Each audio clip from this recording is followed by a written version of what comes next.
legendary game. Such a inspiration on the back end of the year. Actually, let's go cover roll 10K, bro. Man, I ain't gonna lie, bro. I feel like we already knew this was gonna happen. The truth about Bronny James playing in the NBA, not only the NBA playing with LeBron, bro. Now, bro, I'm not gonna lie. What does bro say when he like, bro? I've been seeing a lot of comments, bro. Like, what does bro gonna say? Like, you can't call him by his first name, so bro gonna have to call him Pops or something, bro. You know what I'm saying? But hey, man, let's go car road ticket. Like I said, I don't really, you know what I'm saying, know that this gonna make a huge impact. I mean, I feel like they should make the playoffs at least. You know what I'm saying? Let's get to it though, man. With the 2024 NBA draft in the books, there is one major discussion that has. And honestly, bro, why are people so? It's crazy the 55th pick getting talked about more than the first, but we already know why. I don't know why people tripping over a 55th pick. Like, bro, you know what I'm saying? Dominated the NBA space over the last week. It isn't about the #1 overall pick. It isn't about the outlook of these teams going into next season. It's about a late second-round pick, and for good reason. Crazy. Because his name is LeBron James, and he's going to play in the NBA with LeBron James. It's a weird and unprecedented circumstance that the NBA has never encountered before. A player who many fans consider to be the greatest of all time, playing in the NBA with his own son. A story so strange, you'd think the NBA scriptwriters outsourced their work to ChatGPT, picked the most batshit result, and called it a day. But after 2 years of speculation, we now know with certainty that Bronny James will be an NBA player. And right on cue, the criticism of his merits and value as a future player in the NBA have already came pouring in. No one wants him unless you're getting LeBron. Man, y'all just hating, bro. Hating on a kid that just... why am I calling bro a kid? This thing might be old. I'm 21. But, like, bro literally just had cardiac arrest last year. I've never seen so many people hate on somebody, a nigga that just had cardiac arrest. Like, bro, it's a blessing, bro, still even hooping. Like, as a nigga that's had, I know I say that word a lot. As a person that's had heart problems, bro, which is the reason I had to stop playing sports. You know what I'm saying, bro? Like, why are y'all just hating so much, bro?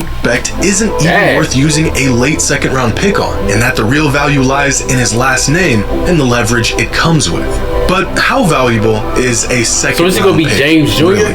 Bro, is LeBron gonna have James Sr.? I don't know, bro. Bronny a legitimate NBA player, or is he only in conversation solely because of who his dad is? Who do you want to play with? Bronny is #1 on my list. I gotta be on the floor with Bronny. Damn, bro. Using order, beating below any older leader and 3-time All-Star. This is Ken Griffey Jr., son of Ken Griffey. And in 1990, these two did one of the coolest things a father and son can possibly do. They played in the MLB together. And when I say together, I don't just mean they played in the MLB at the same time. They were on the same team. In fact, they weren't just on the same team, they shared the same outfield with each other. It's probably the rarest and most badass thing you'll ever see in sports. Making it to the big leagues is one thing, but playing in the big leagues next to your kid is a club exclusive to only these two. And if that wasn't incredible enough, on September 14th, 1990, the Griffeys pulled off something that you will never see again in your lifetime. Back up there now. Well hit to center field. Devon White going back. Gone! A 2-run home run. And it was his son too? Oh, they both did it. And he hits one well to left center field. Dante Bichette. Back-to-back home runs. Damn. What else can these guys do? The Griffeys were great, and they were the first and only father-son duo in the history of Major League Baseball. But they weren't the first father-son duo in professional sports. This is Gordie Howe, one of the greatest players to ever touch the ice. He won 4 Stanley Cups, 6 MVPs, held the NHL record for total career points at the time of his retirement, and is a member of the NHL's 100th anniversary team. Gordie had an incredible pro career as a hockey player, and yet out of all of his accomplishments, the coolest thing he ever did was this. This is Mark and Marty Howe, He played Gordy's sons, and he played professional hockey with them in both the WHA and the NHL for 5 seasons.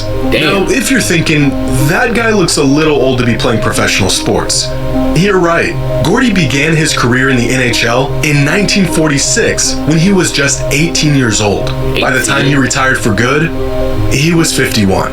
A career that stretched from the 1940s to the 1980s. Damn. And only with a career like this can a player even have a shot at playing in the league together with their son. Why exactly am I talking about home runs and Gordie Howe? Well, because they're awesome, but also because of these two and what they're about to accomplish in their own sport. LeBron and Bronny James I feel like he might stay on for track Bryce. to being the first father and son duo to play together in the NBA, an idea that seemed far-fetched when LeBron first mentioned it years ago, but has now become a reality. But how legitimate is Bronny's spot in the league? And is the backlash towards the Lakers selecting him with a second-round pick in the draft warranted? Well, to answer this question, we first need to know just how good Bronny is as a prospect and as an incoming NBA Bro, you're not player. asking him to be a superstar, bro. Like, fam, like he all he has to do. I remember he compared himself to some players, bro. But like, all the bro got to do is play his role. Like, he don't got to be crazy. NBADraft.net has Bronny rated at an 88 overall across their 12 prospect metrics. This overall rating puts Bronny on the lower end of all second-round picks and future prospects over the last 3 years, but well within range of your typical mid to late first rounder. Now, here are Bronny's numbers during his 1 season of college basketball. 5 points, 3 rebounds, and 2 assists a game on 47, 30, 69% shooting splits. Now, I these feel like numbers, it's gonna get better, especially from a relatively undersized guard, do not scream NBA potential. But for perspective, here are the average collegiate stats from every late second-round pick that played college basketball over the last 5 years. Damn. And even when compared to late second-round picks, Bronny's numbers aren't nearly as impressive. In fact, Bronny is arguably the least productive college prospect in NBA history. Here's a list of every player in the entire history of the NBA to be selected in the first 2 rounds of the draft that averaged less than 5 points, 3 rebounds, and 3 assists a game in college. And that's it. Just 3 players who were selected in the NBA draft with college numbers equal to or less. 0 points? Bro, how do you get drafted for averaging 0 points? And it's crazy, it's a 55th pick too. Damn, Bronny 210? Shit. Bro averaged 0 points in 1 rebound.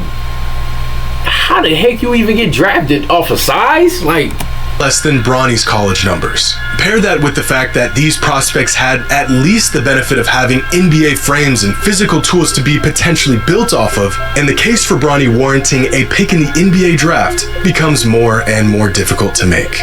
But to really demonstrate exactly where Bronny falls amongst other second-round picks, here is a chart of every college basketball player selected in the second round of the draft over the last 10 years, with box plus minus on the x-axis and minutes per game on the y-axis. 298 selections spanning 10 drafts. More than half of these players not even in the NBA today.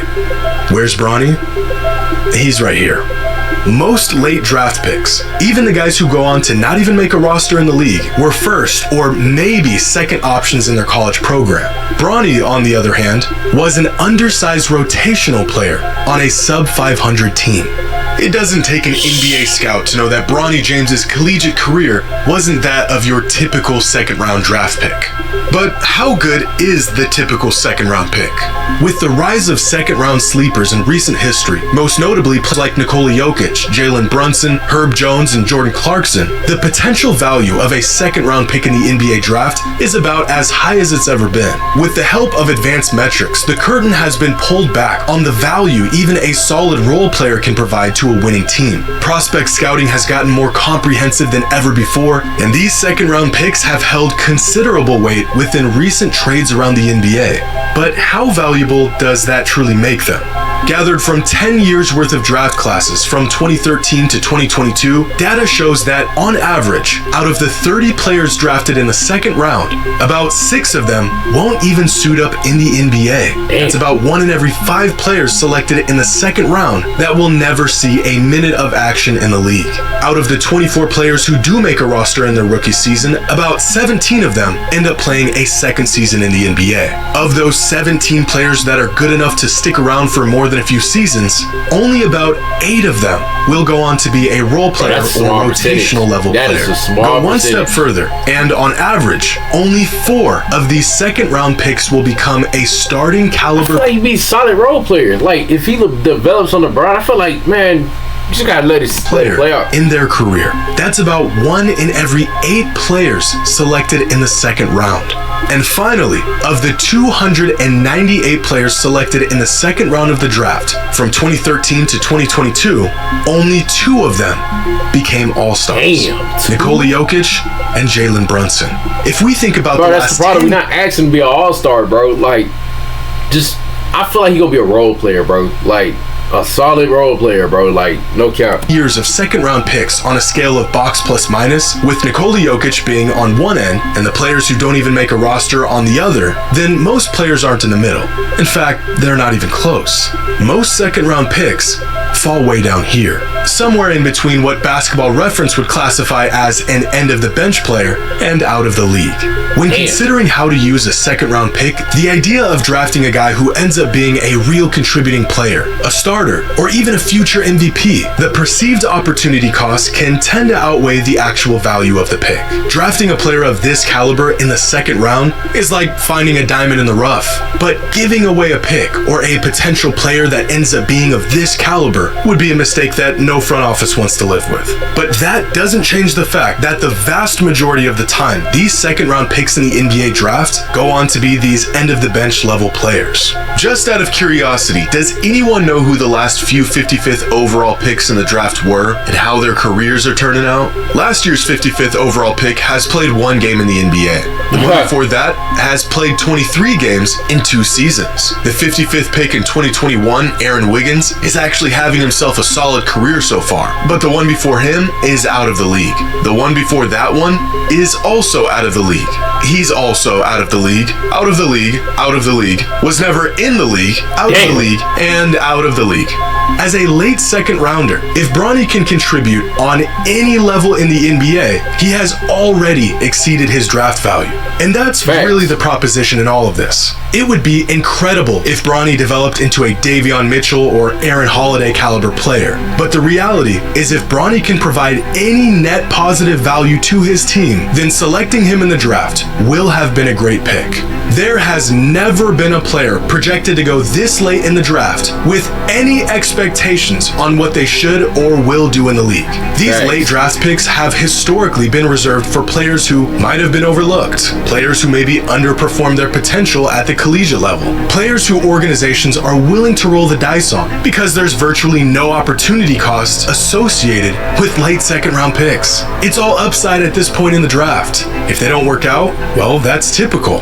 If they do work out, well, then they've beaten the odds. And the very large point being overlooked in all of this talk about potential and value to the team and X's and O's, LeBron James has the opportunity to play basketball with his kid in the NBA. Let's just be honest. This is blatant nepotism. A classic case of it's who you know, not what you know.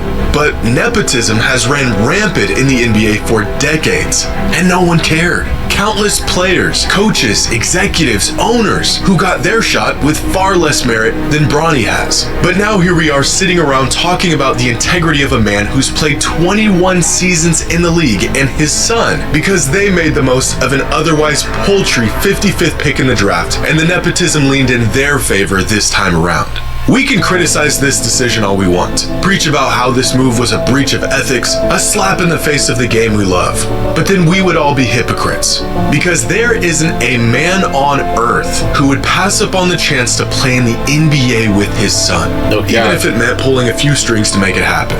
As much as Bronny benefits from sharing the same last name as arguably the best basketball player of all time, that tag has also came with equal scrutiny. We have never seen a late second round pick get discussed discussed and limelighted like we've seen with Bronny. But we've also never seen a late second-round flyer get completely dissected and criticized like this. LeBron and Bronny have a chance to do something that has never been done in the history of the NBA. And that is worth more than any late second-round pick will ever be. Facts, man. I ain't even gonna lie. That first home game might be crazy if bro get played. I don't know, man. This is gonna have to be something we gonna have to see, man. I feel like bro might get like a reserve, but I feel like Bron going. I don't know, man. You know LeBron, bro said clean your room when you not getting no plate time. Yo, it's gonna be crazy with them niggas. They gonna have to. It's like, bro, you gotta wake bro up and you driving your son to the same practice you going to. Like that's crazy. Like damn, bro. It's a lot to think about for real. Like JxmyHighroller TK, man. Y'all let me know how I feel about this, man. I'm out, man. It's gonna be a crazy, you know what I'm saying, season coming up.